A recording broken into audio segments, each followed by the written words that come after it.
इस संसार में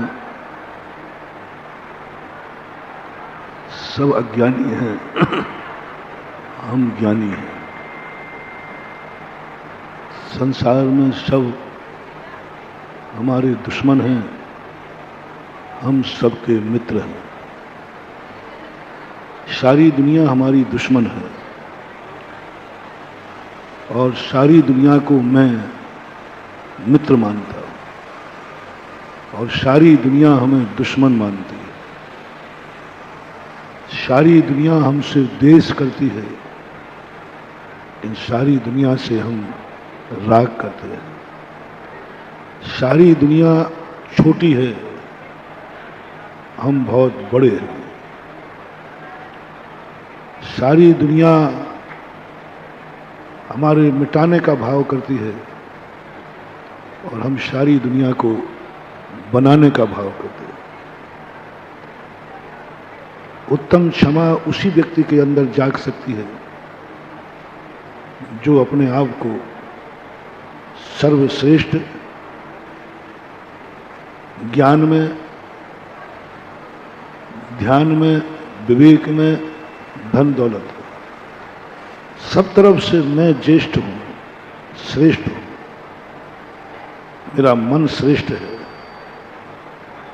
मेरा वचन श्रेष्ठ है, मेरी काया श्रेष्ठ है, मेरे संपूर्ण कार्य श्रेष्ठ हैं।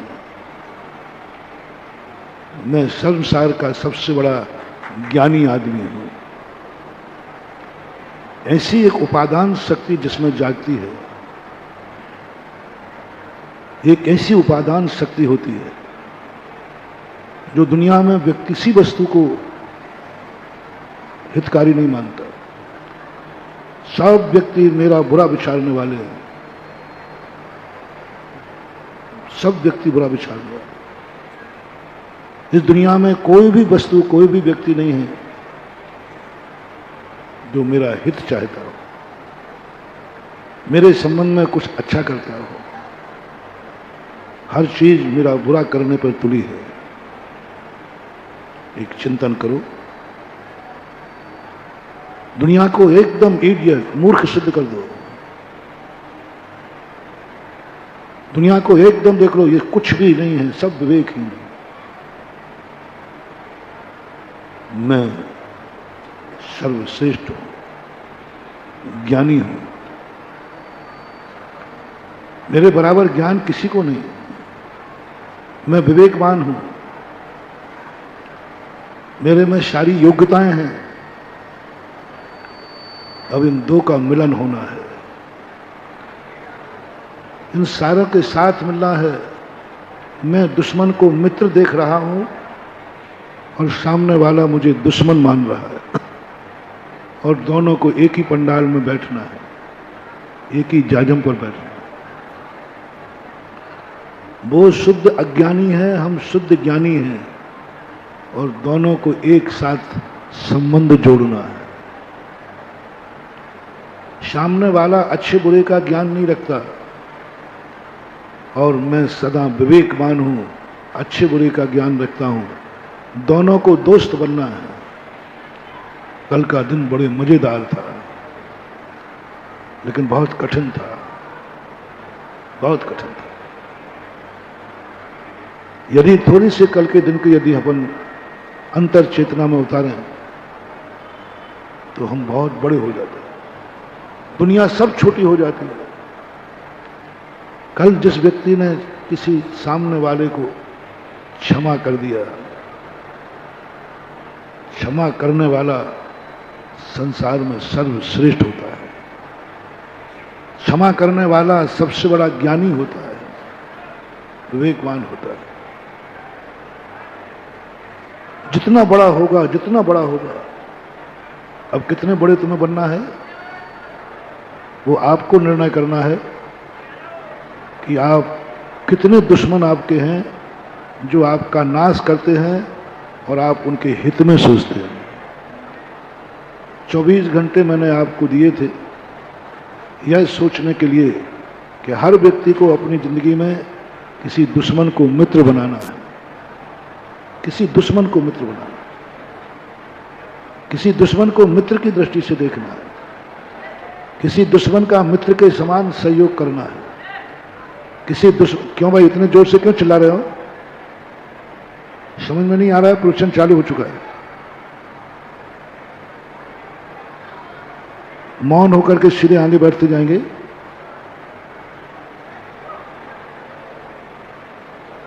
और वहीं रास्ते में वॉलंटियर खड़े हो जाएं, 2-3 जो वॉलंटियर बैठे हैं खड़े होकर कहें सब मौन होके जाएं।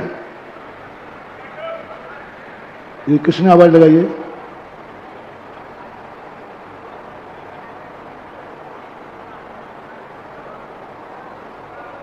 तो कल हमने कहा था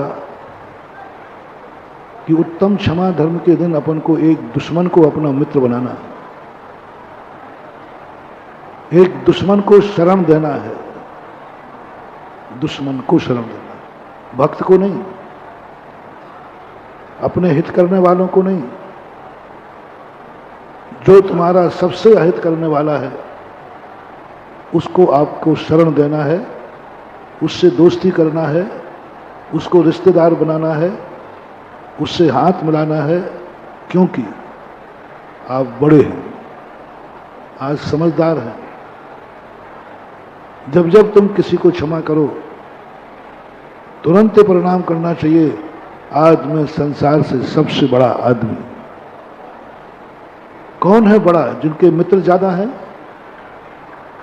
कौन है बड़ा? जिसके प्रशंसक ज्यादा हैं। कौन है बड़ा? जिसके फॉलोवर ज्यादा हैं।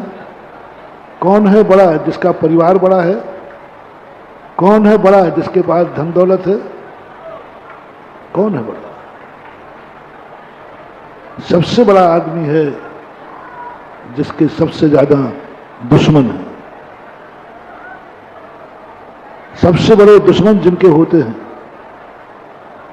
और वो उन दुश्मनों को कोई भी हमारा, आप ये कहें हमारा कोई नहीं है, हमारा कोई मित्र नहीं है, हमारा कोई कुटुंब नहीं है, हमारा कोई परिवार नहीं है, संसार के जितने दुश्मन हैं वही हमारे मित्र हैं। समझ लेना, इससे बड़ा आदमी संसार में कोई नहीं। जिसने कोई मित्र ही नहीं बनाया, किसी मित्र के स्थान ही नहीं जो उनका त्रिकालिक मित्र हो, जिसको सारी दुनिया दुश्मन कह रही है, उसी को ज्ञानी व्यक्ति कहते हैं यही मेरा सच्चा मित्र है। उससे मित्रवत व्यवहार करते हैं। कल मैंने कई उदाहरण दिए थे। रामचंद्र जी ने अपनी माता से मित्रवत व्यवहार किया जो उन्हीं का नाश करने वाला था। पारसनाथ ने अपने भाई से भाई का व्यवहार किया और जो दुश्मन था, सर्वनाश करने वाला था। इन सारी स्थितियों को देख करके मैं आपसे पूछना चाहता हूं, आप बड़े बनना चाहते हैं या छोटे? आप यदि चाहते हैं कि बड़े हैं तो दुश्मनों को मित्र बनाओ, दुश्मनों के हित में माला फेरो, दुश्मनों के प्रति अच्छा विचारो। दुश्मन के लिए यदि कभी सहयोग की जरूरत पड़े तो अपना सब कुछ मिटा करके सहयोग दो। वो तुम्हें मारेगा, तुम मर जाओ, उसका सहयोग करना। दुश्मन के, अपने लोगों के सहयोग में तो दुनिया मर जाती है, अपने लोगों के तो दुनिया मरती है, लेकिन कोई दुश्मन को बचाने में मर जाए वो बहुत बड़ा महान आदमी होता है। ये दशा हमने कल समझी थी। कल इस पर अपन ने बहुत विचार किया था और लोगों को समझ में भी आया था। आज दूसरा दिन है, या तो सर्वश्रेष्ठ बनो या फिर सबसे छोटे बनो। बीच का बनना कोई थोड़ा अच्छा नहीं रहता। या तो बड़े बनो तो इतने श्रेष्ठ बनो, इतने श्रेष्ठ बनो कि तुम भली भगवान हो, तुम भली गुरु हो, तुम भली बाप हो और तुम्हारा बेटा तुम्हें लात मार रहा है, तुम्हारा शिष्य तुम्हें गाली दे रहा है, तुम भगवान हो और वह तुम्हारे लिए लात मार रहा है। भगवान कौन है? जिसकी लोग पूजा करते हैं। भगवान कौन है? जिसको लोग अर्घ चढ़ाते हैं, जिसके लिए मंदिर बनाते हैं। नहीं, भगवान वह है कि उसके साथ दुनिया कितना भी दुर्व्यवहार करे, भगवान सदा उसके साथ सद्व्यवहार करता है, कभी भी विनाश नहीं करता। उसने कितना भी नाश कर दो, उसके मन में भी परिणाम नहीं आता। भगवान को गाली सुन मन खेद न आनो। भगवान को गालियां देने वाले हैं। जैन दर्शन का भगवान, कितनी भक्ति करो, वो भक्तों के संबंध में ज्यादा नहीं विचारता। उसको जब भाव आता है कि मैं भगवान हूं कि नहीं, वो सोचता है कि मुझे लोग कितनी गालियां दे रहे हैं, कितने गालियां दे रहे हैं। यह पेड़ किसका है, बबूल का है कि आम का है, हम कुछ नहीं जानते। देखो अभी बैठने वाले भी बातें कर रहे हैं, बैठ चुके वो बातें कर रहे हैं, आने वाली तो बात अलग है। ओम शांति। थोड़ा आगे खिसक जाए 1 मिनट के लिए, सब लोग अपनी अपनी जगह, आगे पीछे जगह नहीं छोड़े। किसका उनको?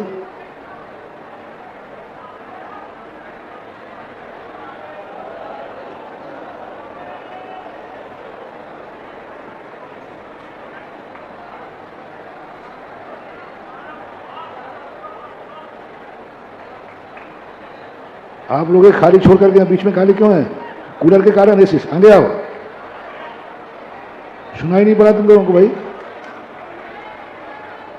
आगे गैप नहीं छोड़ना, साइड में गैप नहीं छोड़ना।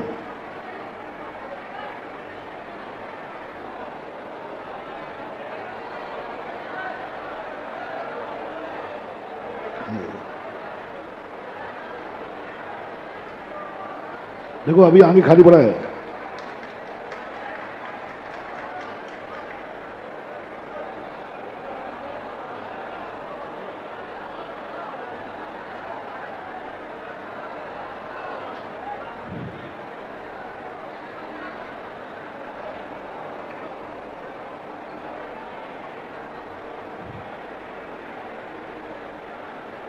बैठ जाओ, जहां खड़े हो बैठ जाए।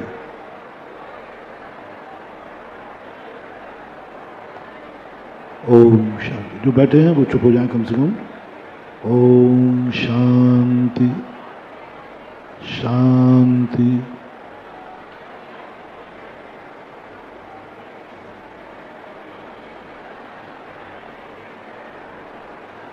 फिर आवाज चालू हो गई पीछे।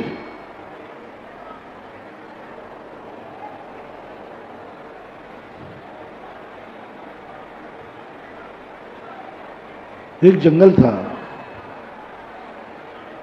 और एक व्यक्ति विदेशी था। उसको भूख लगती है, वो कुछ भी नहीं जानता। आवाज नहीं जा रही? नहीं जा रही, पर हाथ ला रहा है। इधर देखो, हाथ ला रहा है, आवाज नहीं जा रही। आई आवाज? तो भाई माइक वाले, ये कहने के बाद कैसे आवाज हो जाती है? कहीं उसमें एक ऐसा साउंड तो नहीं लगा जो कहने के बाद चलता हो?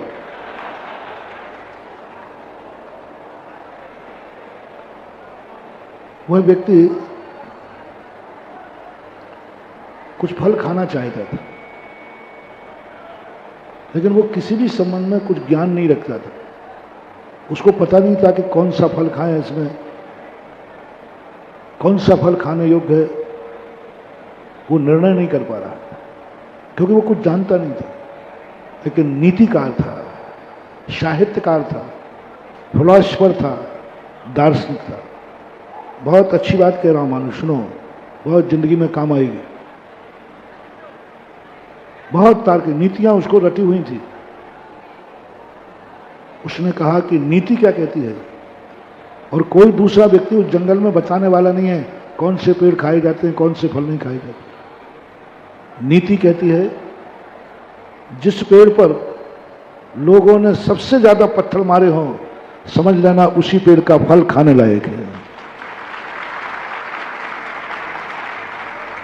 और जिस पेड़ पर किसी ने पत्थर बिल्कुल भी नहीं मारा हो, उस पेड़ का फल खाने लायक नहीं है। क्या बढ़िया थर्मामीटर, देखो कितना बढ़िया थर्मामीटर मिला।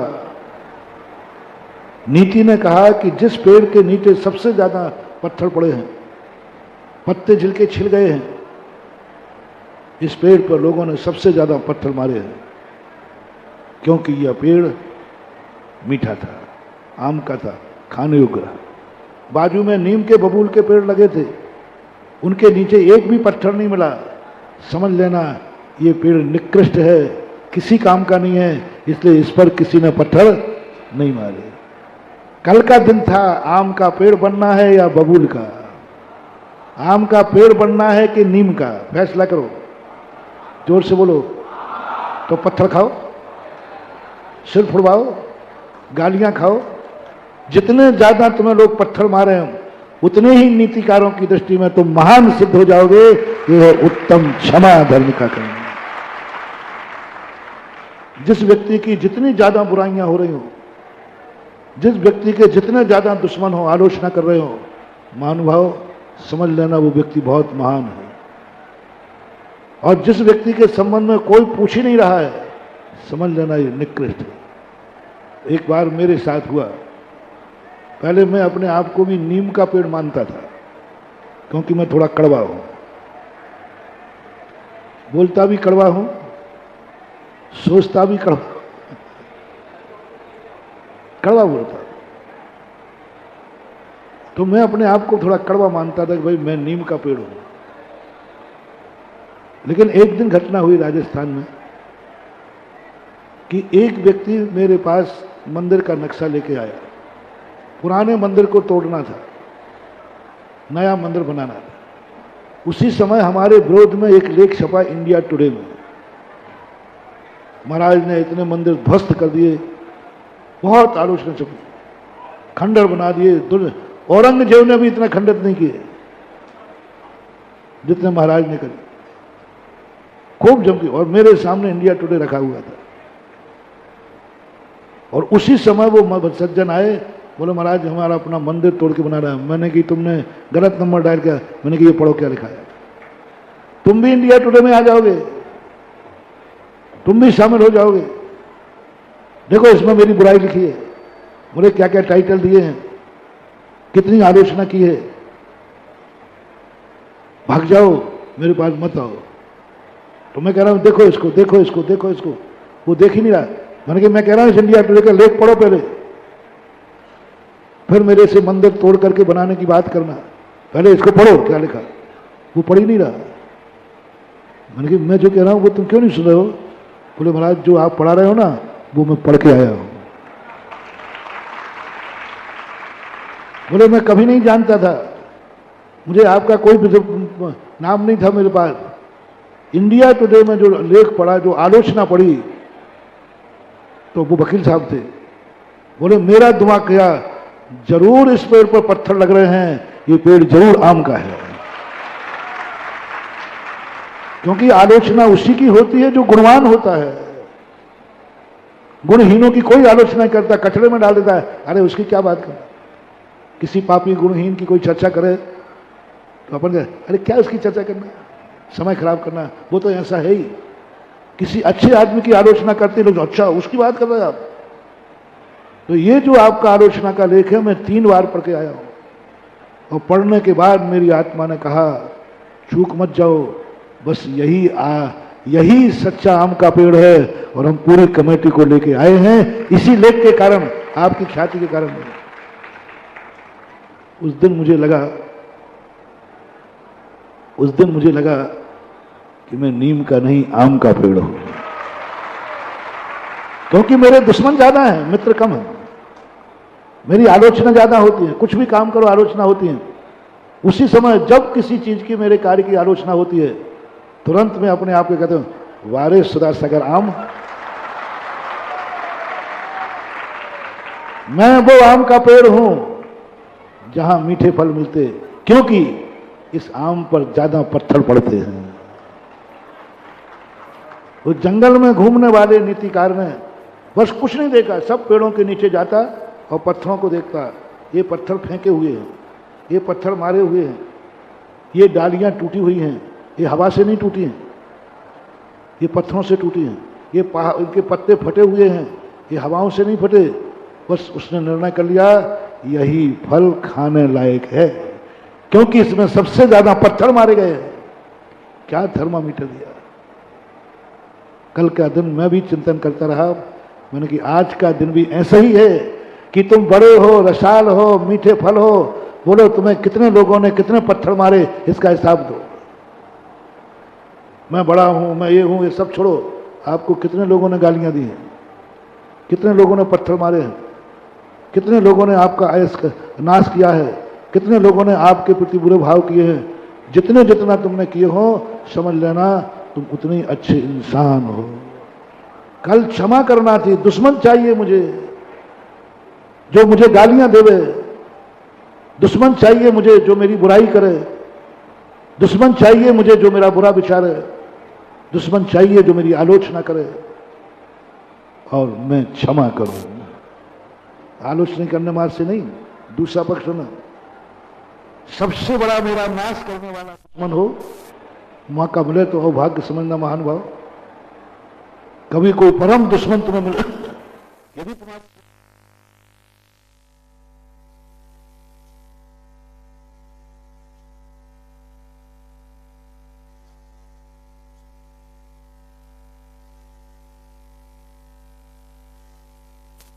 नहीं था, उनको कोई नहीं चाहता है, और पारसनाथ का दुश्मन था, सारा जगत चाहता है।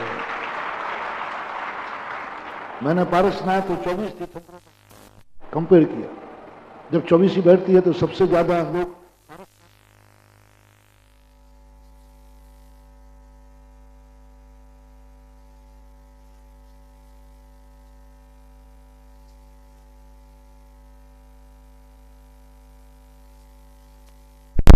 माने कि पारसनाथ भगवान आप में क्या ज्यादा है जो अजितनाथ में नहीं है, जो संभवनाथ में नहीं है, जो कुशदंत में नहीं है। सब मैंने पूरे तीर्थंकरों का तुलना की, सारे तीर्थंकरों में बराबर मिला, कुछ भी एक किंचित मात्र भी अंतर नहीं। सबका अनंत चतुष्टय एक समान था, सबके 34 अतिशय थे, सबके पंच कल्याणक थे, सबका अनंत चतुष्टय था, सबका वही 46 जो गुण होते हैं वे सब में बराबर थे। फिर मैंने कही पार्श प्रभु मामला क्या है? कुछ नहीं मिला, सब में मात्र एक चीज मिली कि किसी तीर्थंकर के दुश्मन नहीं थे और इनके दुश्मन ज्यादा थे, बस एक चीज ज्यादा थी। किसी भी तीर्थंकर ने 10 भाव तक उपसर्ग सहन नहीं किया, किसी भी तीर्थंकर के साथ कोई बैरी 10 भाव तक पीछे नहीं पड़ा। एक ही बैरी पूरे तीर्थंकरों के 10-10 भाव पढ़ लिया, कोई भी तीर्थंकर नहीं जिसके 10 भाव से एक ही बैरी जिनके पीछे पड़ा। एक पक्षी बैर 10 भाव से किसी का नहीं हुआ।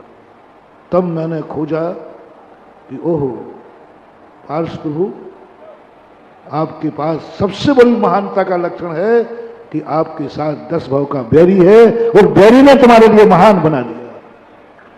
दूसरा एक मोटिवेशन दे रहा हूं, पारसनाथ ही संकट मोचक क्यों? उन भगवानों के लिए आप संकट दूर नहीं होगा जिन भगवानों की जिंदगी में कभी कोई संकट नहीं आया हो। उन भगवानों के नाम लेने से संकट दूर नहीं होगा जिनको कभी संकट ही नहीं आया हो। वास्तु से उन भगवानों का नाम लो जब तुम संकट में पड़ो, बहुत संकट में पड़ो, तो फिर देखो तुम्हारा भगवान, तुमसे बड़ा आदमी, तुमसे ज्यादा संकट में कौन पड़ा था? कौन पड़ा था सबसे ज्यादा? जो सबसे ज्यादा संकट में पड़ा हो और उसके बावजूद भी उसने दुश्मन का नाश न किया हो, बस उसका नाम ले लेना, आपका संकट दूर हो जाएगा। दो बात, सबसे ज्यादा संकट झेले हो, उसके बावजूद भी दुश्मन के प्रति थोड़ा भी क्रोध नहीं किया हो, सदा क्षमा करता रहा हो, ऐसे भगवानों का नाम जरूर तुम रखना, वो संकट मोचक होंगे, क्योंकि उन्होंने संकट झेला है। जिन्होंने संकट नहीं झेला है उनके नाम संकट मोचक नहीं होंगे। वो नाम है, व्यवहार की बात है। आपने अक्सर का देखा, मंदिरों में जितने चित्र बने रहते हैं सब उन्हीं के बने रहते हैं जिन पर संकट आए। उन मुनिराजों के चित्र नहीं बने हैं जिन मुनिराजों पर कोई संकट नहीं आया, कोई संकट नहीं आया। उनके चित्र मैंने मंदिरों में देखे ही नहीं। हजारों लाखों मुनिराज हैं जो कभी संकट भी नहीं आया, कुछ भी नहीं आया। किंचित मात्र भी नहीं। अंतर्मुहूर्त में केवल ज्ञान प्राप्त करे, कुछ हुआ ही नहीं। उनके चित्र मंदिरों में नहीं मिले, बहुत खोजता हूं। उनके चित्र मिले जिन पर दारुण दुख हुआ, शेरनी खा गई, श्यालनी खा गई, घानी में पेल दिया, 700 मुनियों का रक्षाबंधन में दुर्व्यवहार किया। सारे वही चित्र मंदिर में क्यों बनाए जाते हैं? उन्हीं पर कथाएं क्यों लिखी जाती हैं? उन्हीं को क्यों वर्षों तक याद किया जाता है? किसी सुखी मुनिराज नहीं थे क्या, जिनके जीवन में कोई उपसर्ग ही नहीं आया हो? उनके नाम शास्त्रों में गायब कर दिए, उनके नाम शास्त्रों में नहीं मिलते हैं, उनके संबंध में कोई चित्र नहीं बनाता। बहुत सारी सतियां हुई हैं जिनके ऊपर कोई संकट नहीं आया, उनके चित्र मंदिरों में नहीं बनते। उन्हीं के बनेंगे जिनको अग्नि में डाला गया, उन्हीं के बनेंगे जिनको सांप से मारवाने का भाव किया गया, उन्हीं के बनेंगे जिनको फांसी दी गई, उन्हीं के चित्र बने। जिन सतियों की जिंदगी में दारुण दुख आए, उन्हीं के मंदिरों में चित्र बनते हैं। सिद्ध चक्र मंडल विधान करने वाली और भी रानियां हुई हैं, लेकिन उसी का बनाएंगे जिसको मैना सुंदरी को कोड़ी पति मिला। नारी को इससे बड़ा संकट क्या होगा, विवाह के समय कोड़ी पति, उसी का चित्र बनाया। यानी कि कोई अच्छी नारियां भी हुई होंगी, अच्छी महारानियों ने भी सिद्ध चक्र मंडल विधान किया होगा, लेकिन नहीं बनाया। अच्छे श्रावक भी हुए होंगे, लेकिन नहीं, जिन्होंने कष्ट उठाए, जिन्होंने बहुत कष्ट उठाए। भरत की मूर्ति नहीं बनाते लोग, वो तो बाहुबली के साथ मैचिंग करना है इसलिए बैठा देते हैं। भारत में बताओ, अकेली भारत की मूर्ति कहां बनी है अच्छी विशाल? बाहुबली की बनी। क्यों? बाहुबली ने कष्ट उठाए, उनके ऊपर सांप चढ़े, बिच्छू चढ़े, वामी बनी। है ना? दुनिया की पसंद क्या है? दुनिया किन महाराजों को पसंद करती है? जो जिंदगी में कष्टों पर कष्ट उठाएं, जिनके ऊपर सांप चढ़े, बेलें चढ़ जाएं, वामी बन जाएं, वे महाराज तुम्हें पसंद हैं। और जिन महाराज पर कोई संकट नहीं आता, उनका कहता हाँ ठीक है। भरत को कोई नहीं पूछता, एक अंतर्मुहूर्त में केवल ज्ञान प्राप्त किया। किंचित मात्र भी भरत ने कष्ट नहीं उठाया, किंचित मात्र भी। एक अंतर्मुहूर्त में केवल ज्ञान हो गया। अब पता नहीं उन्होंने दोपहर में दीक्षा ली थी, कल सुबह नाश्ता करके आ गए हो। एक दिन का उपवास नहीं किया भरत ने। मुनि की बात कर रहा हूं, गृहस्थ अवस्था में तो किए।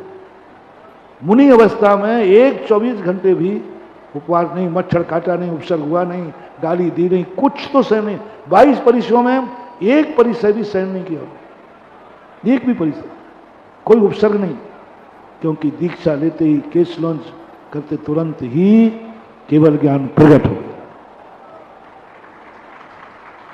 ऐसे को पूछना चाहिए, ऐसे को पूछना चाहिए, ऐसे की प्रशंसा होना चाहिए? नहीं। मैं इसको वर्षों वर्षों तक खोजता रहा कि आखिर ये क्या साइकोलॉजी होगी, इसमें क्या साइंस है। आवाज आवाज, क्या साइंस है इसमें? और ऐसी कौन सी परिणति है? जब मैंने वास्तु के शास्त्रों को पढ़ा, वहां जाकर ये रहस्य मिला कि सबसे ज्यादा एनर्जी किनसे मिलती है? जिन जीवों ने सबसे ज्यादा संकट उठाया हो। हम उनको याद करेंगे तो हमारे संकट दूर होंगे, क्योंकि उन्होंने इस संकट से गुजरे। जाके पैर फटे न बिमाई, वह क्या जाने। वो जानते हैं कि कष्ट क्या है, उनकी रेत जानती है कष्ट क्या है, उनका नाम जानता है कि कष्ट क्या है, उसकी प्रत्येक एक एक रोम रोम में, अणु अणु जानता है कि कष्ट क्या है।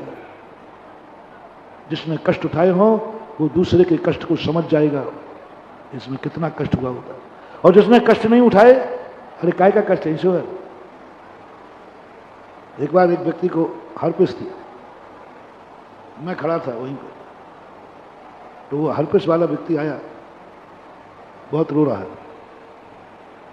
और मुझे रोना नहीं आ रहा है, मुझे कुछ सामान आ रहा है। मैंने कहा देख भाई, शांता रखो, शांति रखो। मेरे बाजू में एक बच्चा खड़ा था, लड़ो व्यक्ति था, बच्चा क्या 40-45 साल का हो, वो जोर से रो पड़ा। मैंने कहा भाई तू क्यों रो रहा है, तू क्यों रो रहा है? तकलीफ उसको, हर्पिस उसको है। ओह गजब मानवा। उसने कहा महाराज जी, हर्पिस की वेदना क्या होती है ये मैं जानता हूं, और इसकी वेदना को, मुझे अपनी वेदना याद आ रही है, इसको कितनी हो रही होगी। मैंने कहा ओहो, मैं साधु, मैं करुणा निधान, मैं दयालु, और मेरे में इतनी दया नहीं आई, इतनी अनुकंपा नहीं जागी कि उसकी तड़फन को देखकर मेरी आंखें गीली हो जाएं, क्योंकि मुझे कभी हुई नहीं थी, इसलिए मुझे कोई विकल्प नहीं आया। लेकिन जिसको हुई थी वो रो पड़ा, बोले महाराज गजब। अब देखो मेरी रेकी काम नहीं करेगी। अब जिसको बीमारी फटी थी, जो भर पे सोई थी, उस समय उसने जो याद किया था, हे भगवान, अब वो जान रहा है कि हर्पिस की वेदना क्या है। हे भगवान, इस वेदना से इसको मुक्त करो। हमारे लाख आशीर्वाद काम नहीं करेंगे और उसकी एक आंसू उसकी दुआ के लिए काम कर देगा, क्योंकि मेरी आत्मा की पर्याय नहीं बन रही, उसकी वेदना हमारी वेदना नहीं बन रही है, उसकी तकलीफ हमारी तकलीफ नहीं बन रही है, हमारी वो आत्मीयता का तार नहीं जुड़ रहा है, क्योंकि हमें मालूम ही नहीं, और उसने तार जोड़ दिया, उसकी आंख का आंसू आ गया, उसकी रेकी चालू हो गई। रेकी का सबसे बड़ा संबंध है कि आप सामने वाले से कितना अटैचमेंट कितना अटैचमेंट है। जितना ज्यादा तुम्हारा उससे अटैचमेंट होगा, संबंध होगा, उतने ही जल्दी रेकी काम करेगी। और जिससे आपका कोई संबंध नहीं है, उस पर आपकी रेकी का कोई प्रभाव नहीं पड़ेगा, पड़ ही नहीं सकता, क्योंकि आपका कोई अटैचमेंट है ही नहीं। एक बार मेरे पास गर्दन में दर्द था, तो कुछ लोग मेरे पास आए रेकी करने वाले, उन्होंने 4-5 दिन रेकी की, हमें कुछ हुआ ही नहीं। वो कहते महाराज जी क्या बात है, कहीं आप उल्टी रेकी तो नहीं कर रहे हो? मैंने कहा नहीं भाई मैं कुछ नहीं। तो बोले महाराज जी मेरी रेकी का आप पर कोई प्रभाव नहीं है? मैंने कहा भाई नहीं होगा, व्यर्थ में तुम अपनी रेकी बदनाम कर रहे हो, नहीं होगा, क्योंकि मुझे तुम्हारे से कोई अटैचमेंट नहीं है, कोई मतलब नहीं है, इसलिए। और मैं बीमारी से परेशान नहीं हूं, और तुम जो हो तुम भी मेरे से इतना ज्यादा अटैचमेंट नहीं हो। बोलो मैं तुम्हारा कौन हूं? अजैन बंधु थे, नहीं करेगी। रेकी के लिए चाहिए संबंध, अटैचमेंट कितना। क्या उसका दुख तुम्हारा दुख बन गया? क्या उसकी पर्याय तुम्हारी पर्याय बन गई? क्या उसकी वेदना तुम्हारी वेदना बन गई? यदि तुम्हारी वेदना बन गई हो, उस समय तुम रेकी दे दीजिए, उसको इतना रिलीफ मिलेगा जैसे उसने खुद ने माला फेर ली हो, इतनी शांति। इसलिए मंदिरों में संकटों वाले बनाए जाते हैं, इनसे एनर्जी मिलती है, ताकत मिलती है। जब तुम कभी, हम लोग प्रयोग करते हैं, जब हम लोगों को मच्छर काटते हैं बहुत ज्यादा, बहुत परेशान हो जाते हैं, सामायिक बिगड़ने लग जाती है, किसी को याद करो कोई नहीं सुनता, नमोकार मंत्र पढ़ो कोई नहीं सुनता, कितने करो कुछ नहीं था। जबकि उसी समय जैसे ही सुकौशल महाराज का ध्यान करता हूं, मच्छर बैठे रह जाते हैं, सामायिक चालू हो जाती है। और महाराजों से नहीं, जैसे ही सुकौशल महाराज का ध्यान किया और ध्यान कर लिया, सुकौशल महाराज को शेरनी खा रही है, लौंच के खा रही है, बस उनका ध्यान करो तो वे मच्छर काटते रह जाएंगे और तुम्हारी सामायिक में बिघड़ नहीं पड़ेगा। ये एनर्जी किसने दी? क्योंकि सुकौशल महाराज को शेरनी ने खाया था, वो एनर्जी। इसलिए जितने संकट वाले चित्र बनाए जाते हैं, ये वास्तु से ज्यादा एनर्जिस्ट होते हैं, इनसे एनर्जी ज्यादा मिलती है। इसलिए तुम्हारे जीवन में जिस प्रकार का संकट आया हो, तो उसको मत ढूंढना कि ये संकट किस पे नहीं आया है, तुम वो ढूंढना मेरे ऊपर जो संकट आया है, ऐसा संकट सबसे ज्यादा किसके ऊपर आया था, और उसका ध्यान कर लेना और चमत्कार देख लेना। कोई सब प्रकार नहीं, गरीबी का हो, बीमारी का हो, अपवाद का हो, गालियों का हो, दुश्मनों का हो, XYZ, कोई भी नकारात्मक शक्ति तुम्हारे जीवन में आई है, तो तुम ये देखो क्या इससे पहले किसी महान व्यक्ति पर ये संकट आया है? उसका नाम देखो, किस पर संकट आया, उसी संबंधी देखना, अन्य संबंधी नहीं। बीमारी है तो देखो किस महान व्यक्ति को बीमारी आई थी। लोग तुम्हें गालियां देने वाले हैं तो देखो किस महान व्यक्ति को सबसे ज्यादा लोगों ने गाली दी है। कौन व्यक्ति है जिसने सबसे ज्यादा गालियां खाई? कौन व्यक्ति है जिसका सबसे ज्यादा बड़ा दुश्मन था? बस आप उसका स्मरण करना, और गाली खाने से नहीं, ये भी देखना कि उसने तो गाली दी पर इसने क्या किया था। कल के दिन की भूमिका है उत्तम क्षमा, क्षमा करने वाला होना चाहिए। जितने चित्र थे ये सब दुश्मनों के कारण बने, लेकिन बने महान किस लिए बने कि इतने दुश्मनी करने के बाद भी उन्होंने उनको क्या कर दिया, क्षमा कर दिया। तो बड़ा बनना है। आज के बाद सब कल के पर्व को अपन थोड़ा सा छूते हुए चल रहे हैं। जिनको बड़ा बनना हो तो बस ये बताओ, हम पूछेंगे कि तुम्हें किसने कितने गालियां दी, तुम्हारे दुश्मन कितने हैं, तुम्हारे कितने पत्थर हैं, कितने लोग तुम्हारी बुराइयां करते हैं। इनकी संख्या बढ़ाते जाना और सब उनको क्षमा करते जाना। तुम दिन दूने रात चौगुने बड़े बनते जाओगे, दिन दूने रात चौगुने बढ़ते जाओगे। दुश्मनों की संख्या बढ़ाओ, और जब दुश्मनों की संख्या बढ़े तो खुशी मनाओ, आनंद मनाओ। किंचित मात्र भी उनके प्रति द्वेष नहीं लाना। आपका ऐसा निखार आएगा, ऐसा निखार आएगा कि दुश्मन भी दांतों तले उंगली दबा के रह जाएगा कि मैंने तो कल सोचा था इसका नाश कर दूं, ये तो और विकास हो गया। मैंने जितना इसको आगे नाश करने की सोची, जिसको हमने नीचे लाने की सोची, ये तो और ऊपर उठ रहा है, और ऊपर उठ रहा है, और ऊपर उठ रहा है। दुश्मन के अंदर ये सोचना है, और आपको ये भी सोचना है कोई मेरा कुछ नहीं बिगाड़ पा रहा है, क्योंकि मेरे ऊपर दूध होता ना, दूध।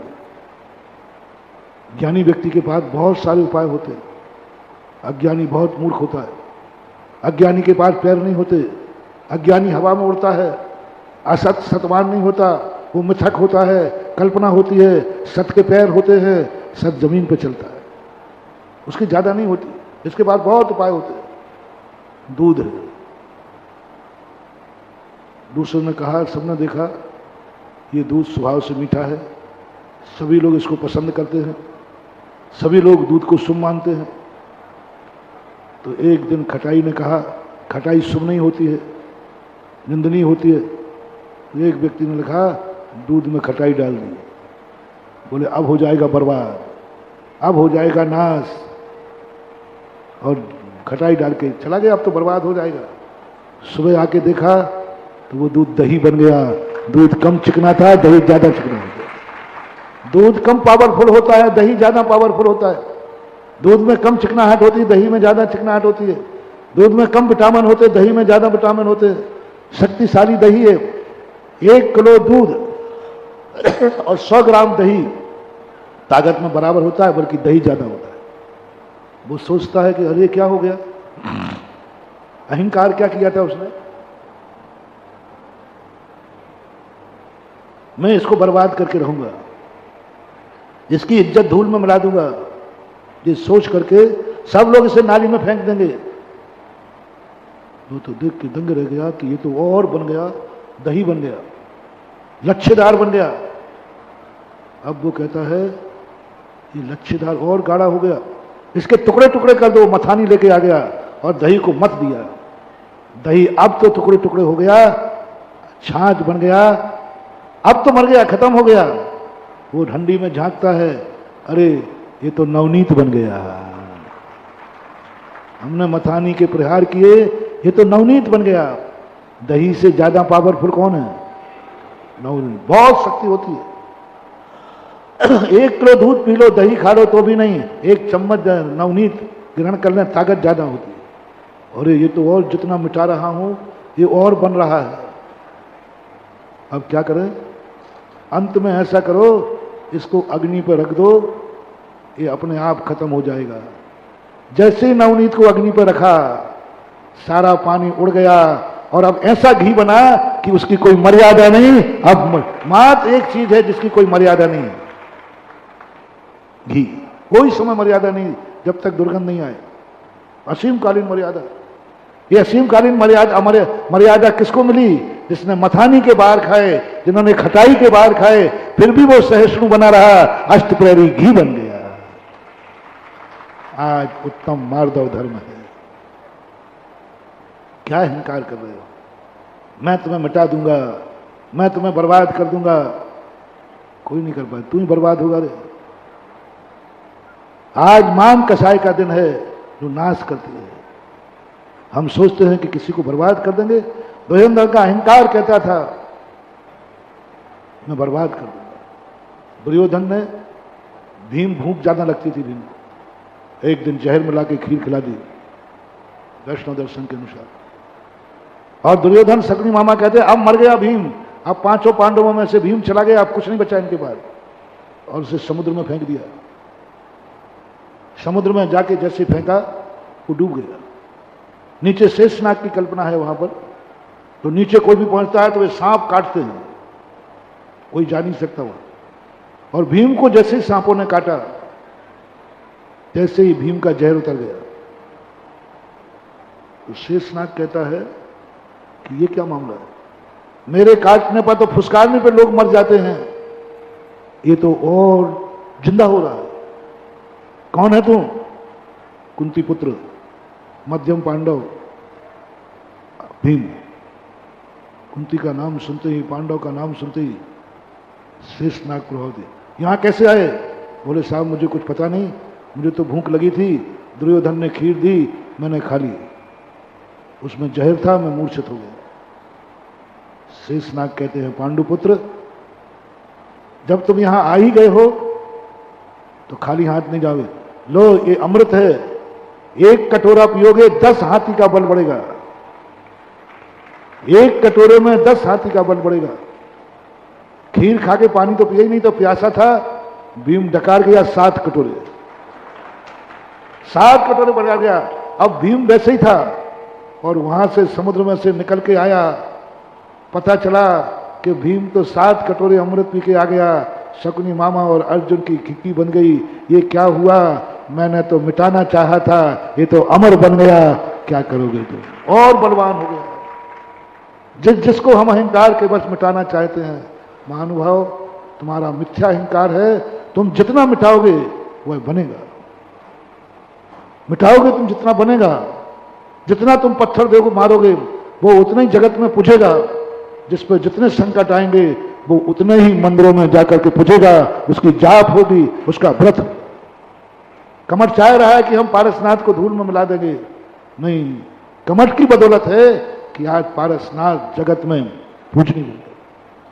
आप देख लीजिए, रावण अहंकारी था, बोल शास्त्र था क्या करेंगे ये भूमि गोचरी, मैं इनको मच्छर के तरीके से मसल दूंगा। जितना जितना रावण राम को मिटाने के लिए आता है, उतने उतना राम का बल बढ़ता है, शक्ति बढ़ती है, एक से एक शक्ति बढ़ती गई। 9 राम होते हैं, 9 राम जैन आगम के अनुसार। 9 बलभद्र होते उनको राम बोलते हैं। 8 बलभद्रों का कोई नाम भी नहीं जानता, सब बलभद्र बराबर होते हैं, 8 बलभद्रों कोई नाम नहीं जानता। मेरे से मत पूछ लेना, शायद मैं भी नहीं बता पाऊंगा। एक का जानता हूं, कन्हैया के बलदाऊ, 2 का तो है, और शेष बलरामों के नाम बराबर थे, बराबर शक्ति थी, बल्कि इनसे भी ज्यादा शक्तिमान थे वो। आज उनका दुनिया में नाम नहीं, कोई नाम नहीं, कोई पूछ नहीं रहा है। इन राम में ऐसा क्या था जो आज ये अमर हो गए? इन राम में क्या था जो आज दुनिया में पूछ गए? पूरा इनके बलरामों का वैभव पढ़ना, सब उत्तर पुराण के अंदर मिलेगा बलरामों का वैभव, क्योंकि आदिनाथ भगवान के समय कोई बलराम नहीं थे, चक्रवर्ती और तीर्थंकर हुए। उत्तर पुराण में मिलेंगे आपको बलराम, सबका वर्णन एक समान है। पर इन राम में वर्णन क्या था? कुछ नहीं बंधुओं, इनके पास एक मानी था जो इनको मिटाना चाहता था, और इनके पास मार्दव धर्म था जो इनको बचाता था। दोनों का संबंध चाहिए। मैंने कल के प्रवचन की भूमिका में भी कहा, दुश्मन चाहिए जिसको तुम दोस्त बनाना चाहते हो। वो तुम्हें दुश्मन की दृष्टि से देखता है, तुम्हें मित्र की दृष्टि से देखना है। वो तुम्हें नाश करने की भावना करता है, तुम्हें उसे विकास करने की भावना करना है। मित्र का विकास नहीं, दुश्मन का विकास करने की सोचना। ऐसा ही आज तुम मार्दव धर्म वाले हो नहीं, पहले तुम्हारी जिंदगी में सबसे बड़ा मानी व्यक्ति कोई है क्या? मानी व्यक्ति, अहंकारी व्यक्ति, जो तुम्हें पैर की जूती समझता हो, जो तुम्हें पैर की धूली समझता हो, जो तुम्हें मच्छर पहलवान समझता हो, जो तुम्हारी जिंदगी कुछ भी नहीं समझता, तुम्हें कुछ भी नहीं, ऐसा एक अहंकारी व्यक्ति तुम्हारी जिंदगी में चाहिए। आज क्षमा करना नहीं है, आज क्षमा मांगना है। अभी प्रारंभ में कहा था ना, कल तुम्हें मानना था सारा संसार मूर्ख है, मैं ज्ञानी हूं, सारा संसार छोटा है, मैं बड़ा हूं, मैं विवेकी हूं। क्यों? मैं दुश्मन को क्षमा करता हूं। दुश्मन ने पत्थर मारे थे, मैंने एक किसी कहानी आती है क्षमा धर्म पे कि एक व्यक्ति ने पत्थर मारे आम को, तो 2-4 आम के फल गिर गए। खा रहा था, इतने में बगीचा वाला आया, उसने इसको डंडे मारे, तूने आम कैसे तोड़े मेरे? 4-5 डंडे मारे और पकड़ करके राजा के पास ले गया। राजा साहब, इसने मेरे आम तोड़ के खाए।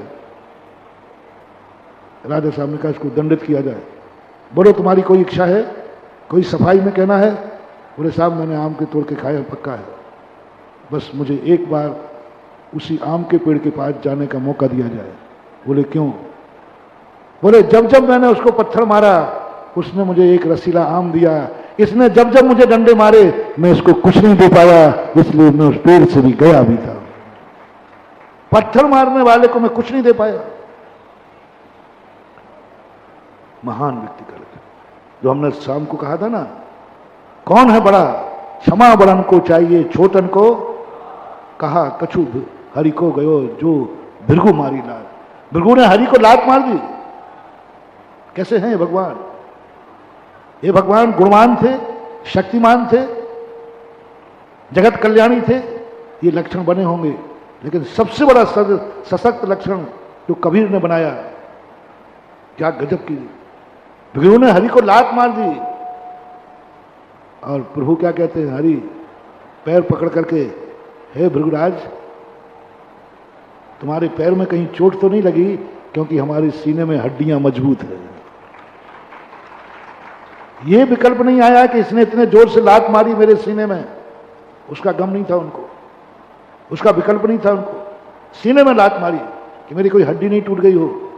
उन महान व्यक्ति को यह विकल्प आया कहीं भृगुराज के पैर में चोट तो नहीं लगी, और अपना दुशाला लेकर के प्रभु के पैर को दबाने लगे जिसने लात मारी थी। महाराज के पैर दबाने की बात नहीं कर रहा हूं,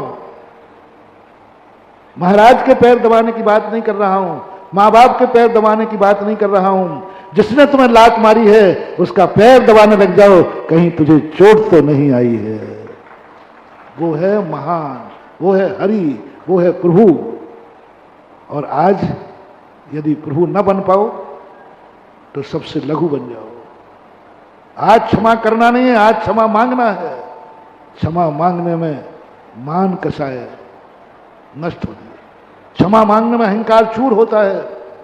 मैं कैसे क्षमा मांगू? गलती कर दी तो कर दी, कठिन है। क्षमा मांगना, गलती करना उतना कठिन नहीं है। सबसे ज्यादा कठिन है गलती करने पर क्षमा नहीं मांगना। लघु बन जाओ। मार्दव धर्म वाला इतना लघु होता है, गलती नहीं भी हो तो भी वो क्षमा मांग लेता है। सबसे बड़ा मार्दव धर्म का उदाहरण पूज्य रवि शरण महाराज ने श्री पद्म पुराण में दिया, विदेही का। सीता 16वें स्वर्ग में है, सिद्धांत के अनुसार नहीं जाना, कथा के अनुसार, शिक्षा के अनुसार जाना। सीता का जन्म हुआ 16वें स्वर्ग में प्रतिन्द्र, 22 सागर की आयु। रावण मर करके गया, 7 तीसरे नरक, 7 सागर की लगभग आयु।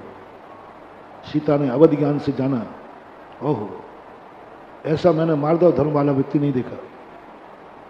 सीता क्षमा मांगने के लिए रावण के यहां पहुंच गई तीसरे नरक में। हे रावण, तुम मुझे क्षमा करना, मेरी बदौलत तुम्हें नरक मिला, मेरी बदौलत तुम्हारा नाश हुआ, मेरी बदौलत तुम्हारा अपयश हुआ, मेरी बदौलत तुम्हारी निंदा हुई। बताओ भैया सीता की कहां गलती थी? रावण कहता है क्या बोल रही हो सीता, क्या बोल रही, तुम्हारी क्या गलती थी? गलती मेरी गलती थी, मेरी नीयत खराब हुई, मेरी बुद्धि मारी गई, मैंने अपहरण किया, मैंने तुम्हें दुख दिया, सारा कर्मों का पाप का भागीदार मैं हूं।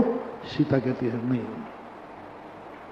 आपकी आप जानो, मुझे बहुत गिलानी हो रही है, मैं क्षमा मांगने आई हूं, मुझे क्षमा कर दो, मेरे कारण से तुम्हारा नाश हुआ।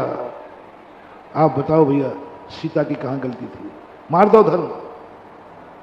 तुम तो गलतियां करने के बाद भी झुकने को तैयार नहीं हो, गलतियां करने के बाद भी क्षमा मांगने को तैयार नहीं हो।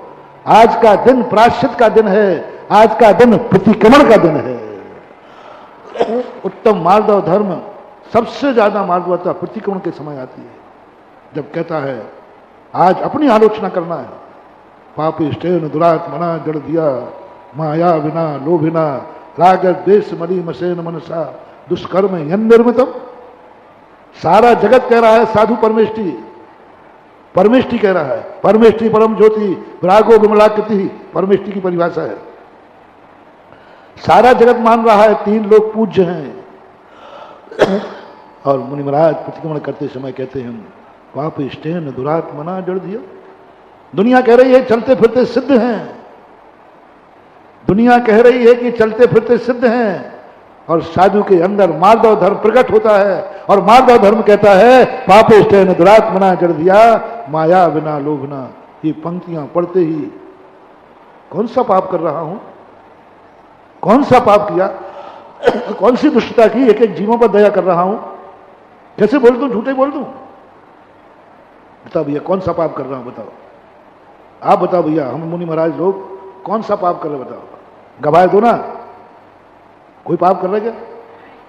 बताओ कौन सी दुष्टता कर रहे, कौन सी मायाचारी कर रहे, कौन सा लोभ कर रहे, कौन सा छल कपट कर रहे?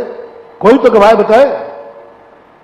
तीन लोग में पूछ लो देवताओं से, यहां तक कि पूछ लो तुम अपने भगवान से जाके, पूछ लो भगवान से कि भगवान मुझे बताओ मुनि महाराज कौन सा पाप कर रहे हैं। खोटे मुनि की बात नहीं कर रहा हूं, सच्चे मुनि की, भावलिंगी संत की बात कर रहा हूं, गणधर परमेष्टि की बात कर रहा हूं, परम पूजनीय कुंद कुंद स्वामी की बात कर रहा हूं। परम भावलिंगी संत के संबंध में पूछ के आओ भगवान से, भगवान बताओ ये कौन सा पाप कर रहे हैं, ये कौन से दुष्टता करते, कौन सी माया भी करते, कौन से राग देश कसाय कर रहे हैं? तो भगवान भी कहेंगे नहीं कुछ नहीं करते हैं, कोई पापी नहीं है। देवताओं से पूछ लो वो भी नहीं कहेंगे।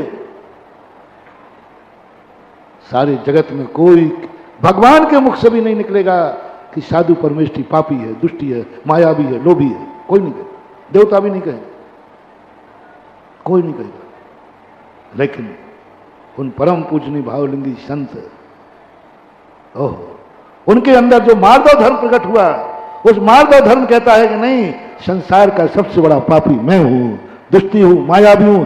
ये वर्णना है, इतनी बड़ी शक्ति के मुख से निकलना आज मार्दव धर्म का परिणाम है। जिसके अंदर मार्दव धर्म है वही बड़ा होकर के भी अपने को छोटा मान लेता है। पापी नहीं है फिर भी पापी कह रहा है, दुष्टि नहीं है फिर भी दुष्टि कह रहा है, महान है फिर भी अपने आप को छोटा कह रहा है। मार्दव धर्म लघुता सिखाता है। गलती नहीं है फिर भी क्षमा मांगने को तैयार है। कोई गलती नहीं, कोई गलती नहीं की फिर भी प्रतिक्रमण करने बैठ गए, फिर भी प्रतिक्रमण करने बैठ गए। तस्मिच्छामि दुक्कडम, क्षमा करो। अरे गलती क्या की है? गलती करने पर क्षमा मांगना तो बात जमती है। प्रतिक्रमण में ऐसी ऐसी बातें लिखी हैं। तो हम लोग शुरू में जब आचार्य श्री प्रतिक्रमण पढ़ा रहे थे ईसरी के अंदर 1983 में लगभग, तो बहुत सारी बातें आई। तो मन के आचार्य से आप बताओ, आप भी और हम लोग सब इन दोषों की क्षमा मांगे जो हमने किए ही नहीं है, करे ही नहीं है, हम तो नाम तक भी नहीं जानते और कभी करना नहीं है। ऐसे प्रतिक्रमण में दोष लिखे, मैंने ये दोष किया हो, मैंने ये पाप किया हो, मैंने मन से वचन से काय से किया हो। हद हो गई। अरे हमने कोई पाप ही नहीं किया फिर भी कबूल करता फिरूं। तो आचार्य ने कहा नहीं किया है, नहीं किया है, क्षमा मांगने में क्या घट जाएगा? तुमने गलती नहीं की है, हाथ जोड़ने में क्या मिल जाए, क्या घट जाएगा? कौन सा घट जाएगा? क्या पता कभी अबुद्धि पूर्वक हो गया हो तो? प्रतिक्रमण नहीं करने पर भी क्षमा मांगने में कोई घाटा नहीं है। और यदि मान लीजिए कोई गलती हुई है और प्रतिक्रमण चूक गया तो मुनि व्रत सब चला जाएगा। अबुद्धि पूर्वक भी करने, पाप नहीं किया कह दो पापी हूं। मार्दव धर्म वाला आज का दिन धर्मराज की उपाधि दिलाता है। आज के दिन में इतने लघु बन गए धर्मराज, गुरु ने कहा जाओ दुनिया में कोई दुर्जन ढूंढ के लाओ, सज्जन ढूंढ के लाओ। दुर्योधन से कहा, पूरी दुनिया में घूम गया, कोई सज्जन नहीं मिला दुर्योधन को। बोले कहीं नहीं, बोले कहीं नहीं। आगरा गया था कि नहीं? बोले गया था। वहां शिविर लग रहा था, वहां देखा? बोले देखा, सारे शिवरार्थी दुर्जन थे, वहां एक भी सज्जन नहीं था। बोले बात गुरुदेव, कोई सज्जन नहीं, सब में कोई ना कोई दुर्गुण भरा था, कोई ना कोई दुर्गुण से भरे हुए थे। तो अंत में गुरु ने कहा तुझे सज्जन ही नहीं मिला। बोले गुरुदेव है ही नहीं कहीं सज्जन, अहंकार देखना। तो कहां सज्जन लाऊं? तो गुरुदेव यदि सज्जन चाहिए है तो मेरे से अच्छा आदमी कौन मिलेगा आपको? दुर्योधन गुरु के सामने कहता मेरे से अच्छा कौन है? जब जब तुम्हें ऐसा भाव आवे कि बड़ों के सामने मैं सबसे अच्छा आदमी हूं, सबसे अच्छा सिद्ध होना चाहता हूं, समझ लेना इसी का नाम दुर्योधन है। धर्मराज को कहा गया जाओ दुनिया में से एक दुर्जन ढूंढ के लाओ। सारी दुनिया ढूंढने के बाद गया, कोई दुर्जन नहीं बना। दुनिया यही थी, वो भी आगरा आया था, वो भी शिविर में देख गया, लेकिन कहीं नहीं मिला। पूछा क्यों धर्म, क्यों युधिष्ठिर क्या बात है? आज्ञा का पालन तुमने भी नहीं किया।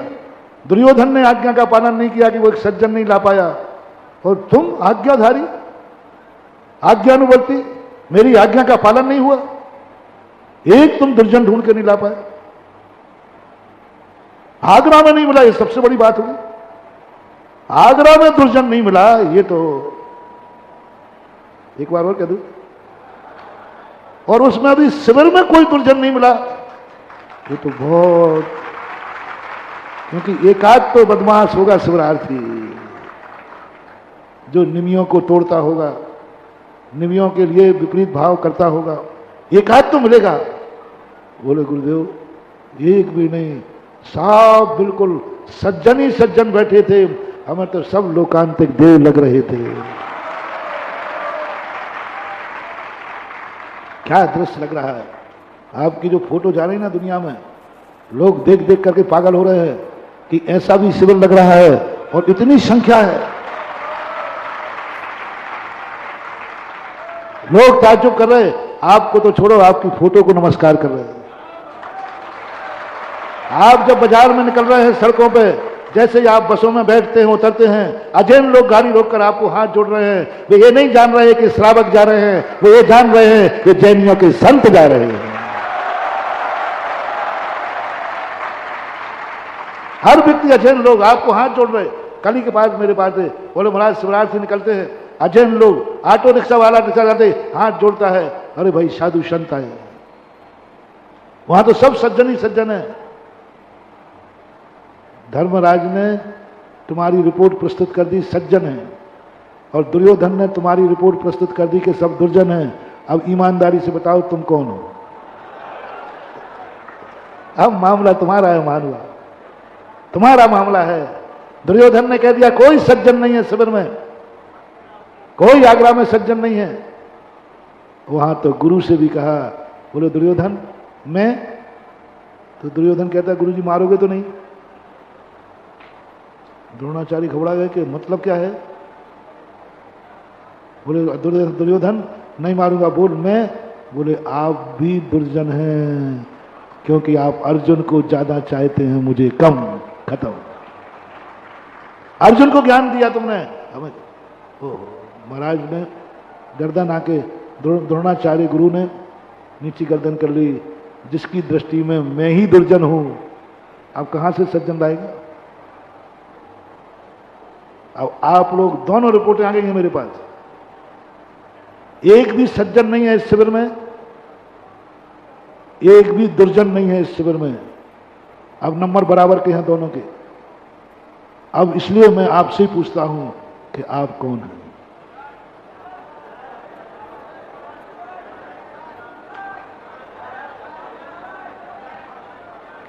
कौन है आप लोग? सज्जन, दुर्जन? आधे दुर्जन आधे सज्जन ऐसा मान लो तो फिर किस तरफ के दुर्जन किस तरफ के सज्जन? आत्मा से बोलो कौन हो तुम? क्या बोला? दुर्जन है। सज्जन हैं। ऊपर ऊपर से मत बोलना, अंदर की बात है, आत्मा की पर्याय की बात है।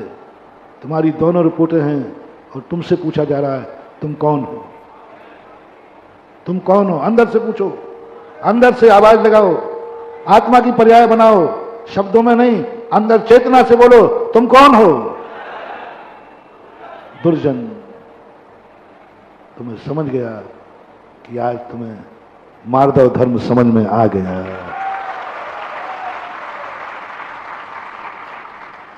धर्मराज से कहा टेक टू ऑर्डर, मुझे सज्जन चाहिए, एक दुर्जन चाहिए।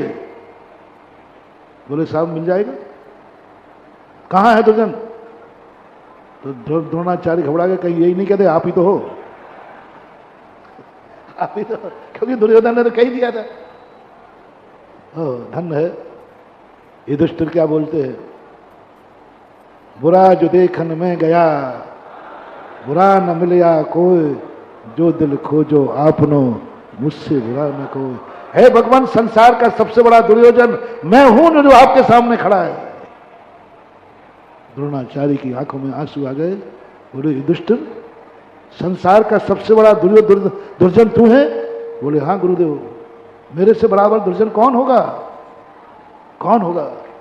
उसी समय धर्मराज ने छाती से लगा करके युधिष्ठिर को दोपहर में सभा बुलाई और युधिष्ठिर का नाम उपाधि से धर्मराज के रूप में परिवर्तित कर दिया गया। वो आज का ही दिन था। धर्मराज के मार्दव धर्म ने इतना झुका दिया, कोई पाप नहीं था, कोई दुर्जनता नहीं थी, फिर भी इतना झुक गया, अपने आप को सर्व दोषों से संपन्न मान लिया, अकिंचित कर हो गया, धूल बन गया, उसे धर्मराज बना दिया। आज के दिन इसी प्रसंग पर युधिष्ठिर को द्रोणाचार्य ने धर्मराज की उपाधि दी थी, मार्दव धर्म। मार्दव धर्म का अर्थ जितना मिट सको सदा विनयशील बने रहो। सबसे पहले मार्दव धर्म की शुरुआत करो। ये मत देखो कि आपने गलती की है कि नहीं, ये मत देखो तुम्हारी गलती है कि नहीं, प्रतिक्रमण करो। ये मत सोचो कि आज मैंने गलती नहीं की है, काय का प्रतिक्रमण करूं। नहीं, गलती की है या नहीं की है, मुझे झुकना आता है।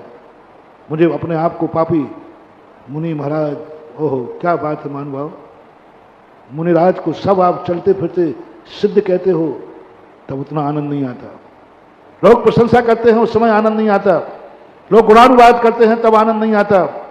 सबसे ज्यादा आनंद आता है साधु को जब साधु स्वयं के मुख से अपने आप को कहता है पापिष्टेन दुरात्मना जड़ दिया। ये आनंद का क्षण है, आनंद का, ये है साधुता का लक्षण।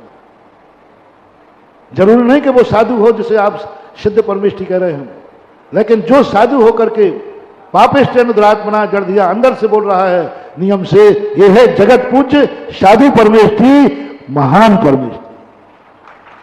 ये है इसकी क्षमा मांगना। मैंने कल कहा था आज क्षमा मांगने समय मान का नाश होता है, और दुश्मन के सामने क्षमा मांगना, दुश्मन के सामने क्षमा मांगना बहुत कठिन है। क्या बिगाड़ा था सीता ने तो क्षमा मांग के नरकों में पहुंच गई? अरे रावण 100 बार आता, रावण को क्षमा मांगना थी?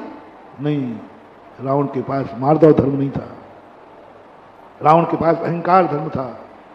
यदि तुम्हारी जिंदगी में कोई अहंकारी पड़ जाए, कमाओ उससे। पापी सदा मूर्ख होता है, लूट लो उस पापी को, बहुत मुश्किल से मिलते हैं भक्त, जल्दी मिल जाएंगे। दुश्मन सामने आ जाए तो तुम्हारी कमाई का समय आ गया, बहुत बड़ी कमाई, दुश्मन को लूट लो। वो गालियां देते जाए, तुम क्षमा करते जाओ, दुश्मन लुटता जाएगा, तुम अमीर होते जाओगे, दुश्मन नीचे जाता जाएगा, तुम ऊपर जाते जाओगे। दुश्मन की बदौलत अपना कल्याण करना, इससे सस्ता और क्या होगा? दुश्मन गालियां देता जाएगा, तुम हाथ जोड़ते रहना, जोड़ते रहना, वो नीचे चला जाएगा, तुम ऊपर जाओ। अहंकारी व्यक्ति से यह मत सोचना कि मेरा स्वाभिमान क्या, अहंकारी को लूट लो, अहंकारी से इज्जत कमा लो, अहंकारी से धर्मराज की उपाधि पालो। अहंकारी व्यक्ति को तुम्हारी जिंदगी में आ जाए तो आज का धर्म धारण करके तुम भी इतने ऊंचे उठ जाओ और वो अहंकारी चूर हो जाएगा। जो मैंने प्रारंभ में कहा था, कुछ नहीं बंधुओं, रामचंद्र जी का मार्दव धर्म और रावण का अहंकार ने रावण को कुछ नहीं दिला पाया, लेकिन राम आज अमर हो गए। 9 बलभद्रों में सर्वश्रेष्ठ नाम लिया जाता है, क्योंकि राम सदा झुकते रहे। राम सदा, उस समय माधव धर्म राम जी का प्रकट होता है जिस समय लक्ष्मण, जिस समय विभीषण आता है। बोले क्या करें, यदि रावण भी मेरी शरण में आ गया तो फिर मैं क्या करूंगा, रावण को मार नहीं सकूंगा, रावण को भी गले लगा लूंगा। कितने प्रसंग हैं जो रामचंद्र की मार्दवता का प्रसंग लाते, और रावण का अहंकार, कोई बात नहीं रावण ने अपने अहंकार से कुछ नहीं पा पाया, लेकिन राम ने इतना पा लिया कि आज हर व्यक्ति राम का अपने मुंह से लेकर के गर्व महसूस करता है गर्व महसूस करता है। और वो उनके अहंकारी जीवन आज सीता की महानता रावण के सामने हाथ जोड़ करके खड़ा हो गया।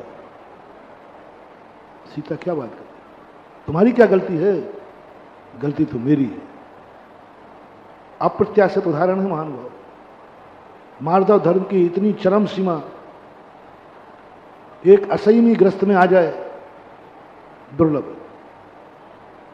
मुनियों में आना दुर्लभ है। मुनि में परिणाम आ जाए कि मैं क्यों क्षमा मांगूं, मैं क्यों प्रतिक्रमण करूं जब मैंने कोई गलती की ही नहीं है, मैं क्यों प्रायश्चित करूं, मैंने कोई गलती की नहीं है। यदि हम कहें कि सब लोग आज एक एक माला प्रायश्चित की फिर लेना, तो 2-4 भैया अपन ने कौन सा प्रायश्चित की गलती की है, काय की माला फिरू।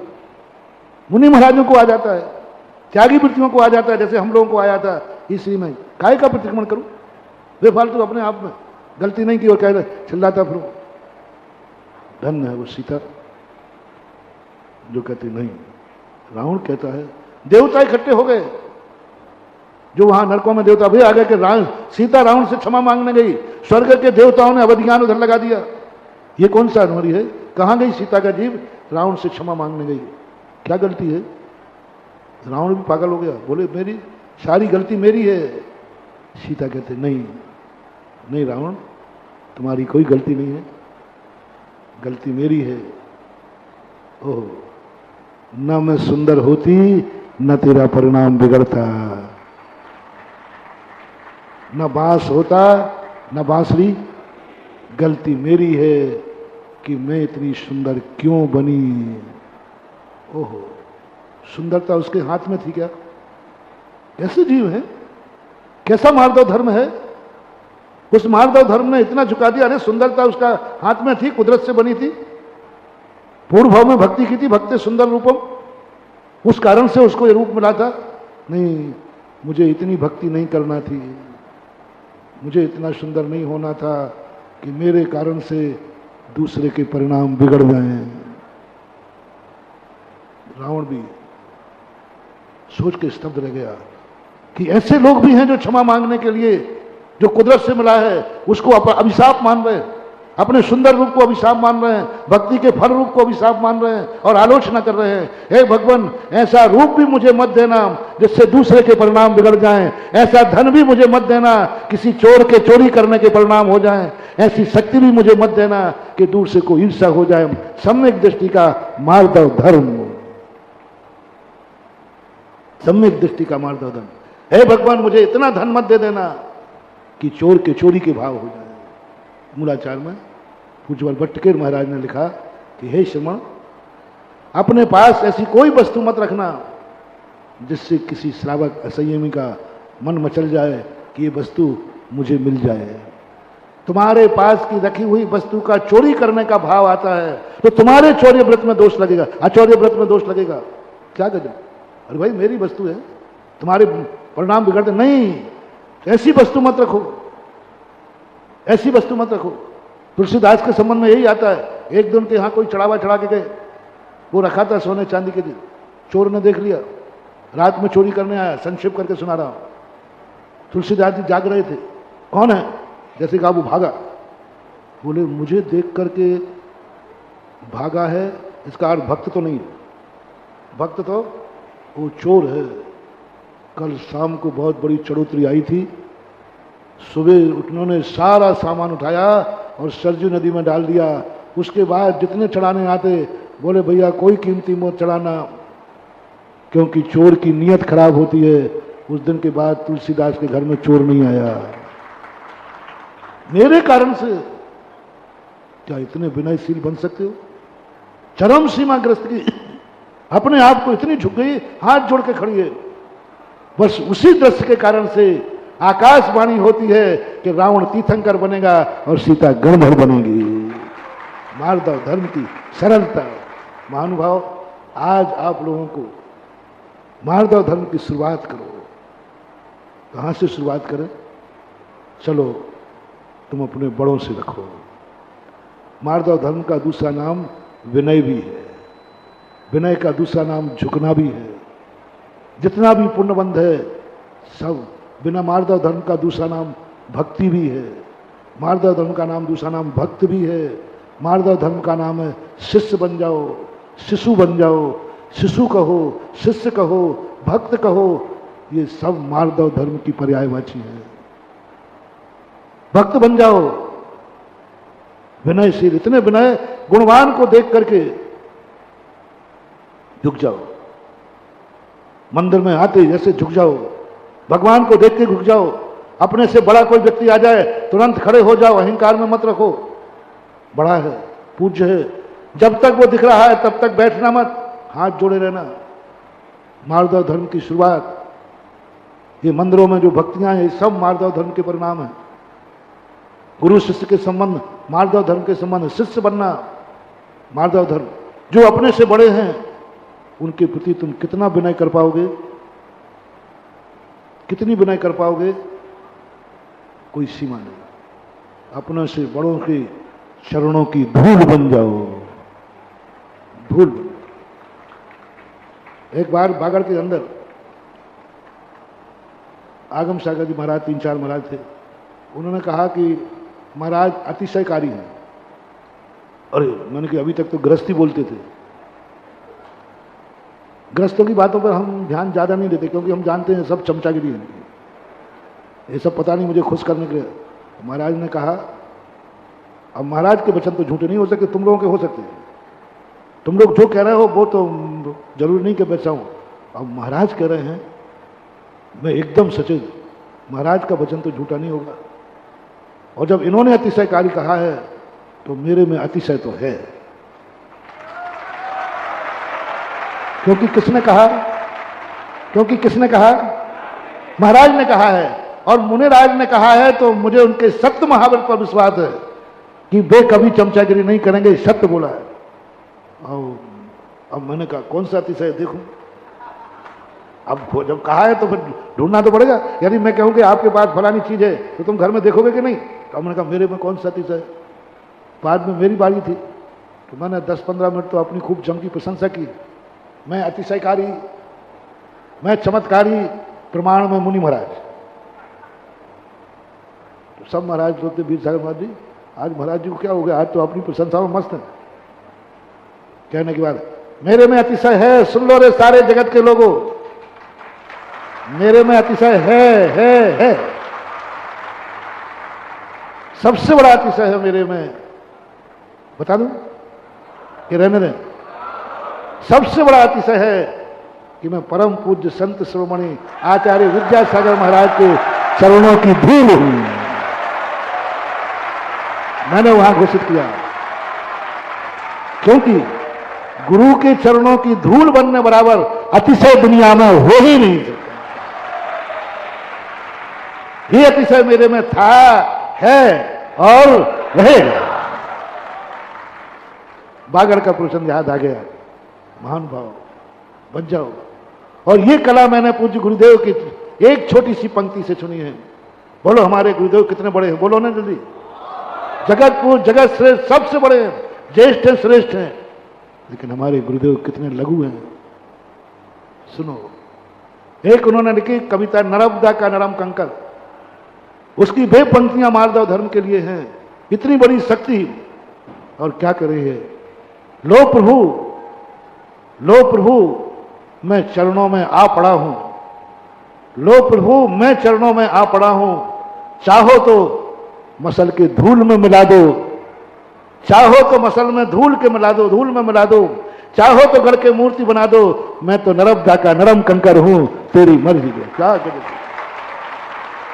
अपनी कोई इच्छा नहीं, मैं तो चरणों में आ पड़ा हूं, चाहो तो मसल के धूल में मिला दो। वहां भाव है धूल में मिलाओगे तो कम से कम तुम मुझे छुओगे तो सही, और तुम्हारे हाथ से छूने के बाद भी मैं धूल बन गया तो मैं गुलाल बन जाऊंगा, क्योंकि ये धूल गुरु ने बनाई है, प्रभु ने बनाई है। मसल के धूल में मिला दो, लेकिन आप मिलाना, मैं नहीं मिलूंगा, आप छुएंगे तो सही। चाहो तो घर के मूर्ति बना दो, मैं तो नर्मदा का नरम कंकर हूं। आज आप लोगों को भी यही करना है, अपने से बड़ों के सामने कोई फरियाद नहीं, कुछ नहीं, चरणों में आ पड़ा हूं, चाहो तो धूल में मिला दो, चाहो तो मूर्ति बना दो, मैं तो नर्मदा का नरम कंकर, यानी मैं तो मार्दव स्वभावी हूं। इस मार्दव धर्म के कारण आज जो आप बैठे हैं यहां पर, ये एक कारण है, मार्दव धर्म का परिणाम है कि तुम मनुष्य बने। स्वभाव मार्दवम च, मार्दव धर्म से ये मनुष्य पर्याय मिलती है, मार्दव धर्म इसका कारण बनता है। तो पहला लक्षण आपको अपने बड़ों के सामने विनयशील, उद्दंड नहीं होना, मुंह नहीं लगना। बाप खड़ा है, तुम कुर्सी पे बैठे हो, गुरु महाराज आ रहे हैं, कोई अपने से एक गुण भी अधिक है, वेलकम, खड़े हो जाओ, वेलकम, आइए, ये शब्द बोल दो।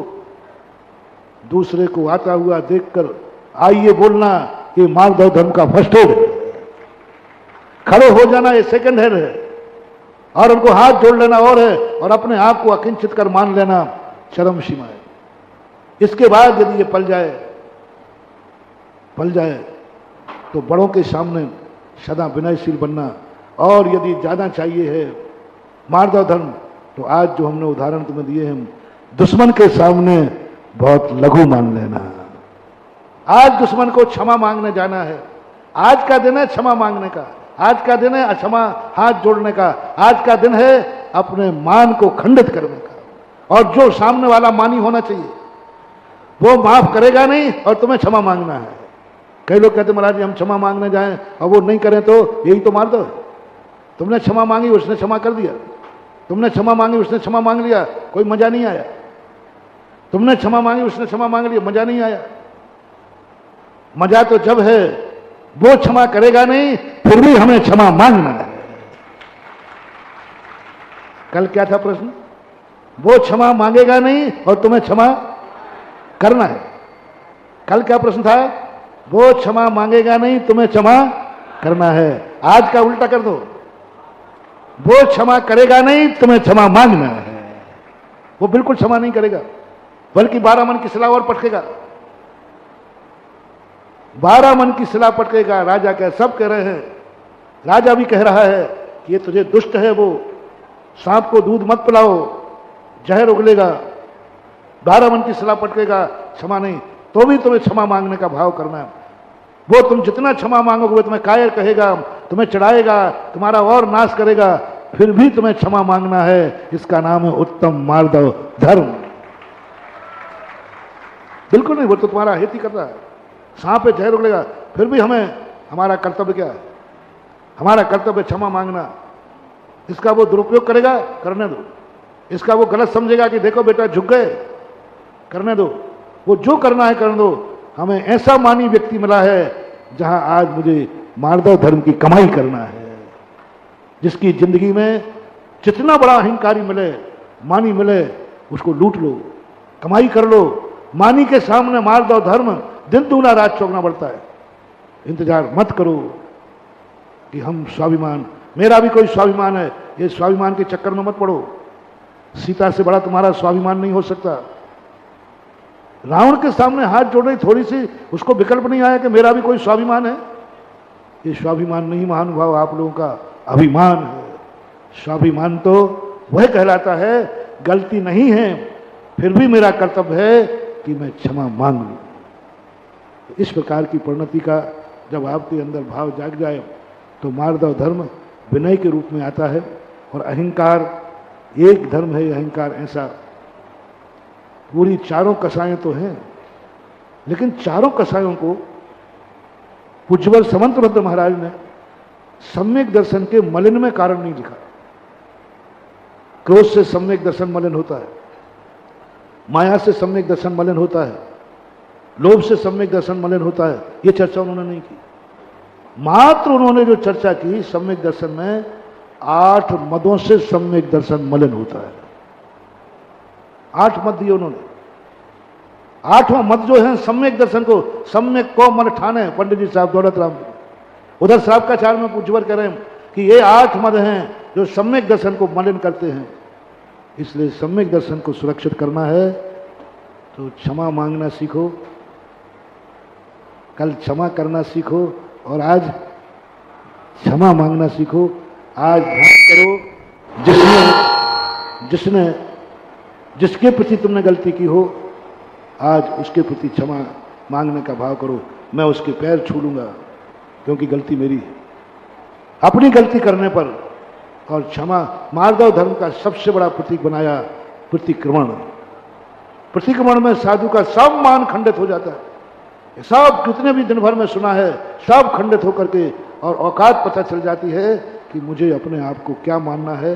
तो इन सब विषयों के अनुसार आज आपको दिया, समय आपका हो गया। महावीर भगवान की जय।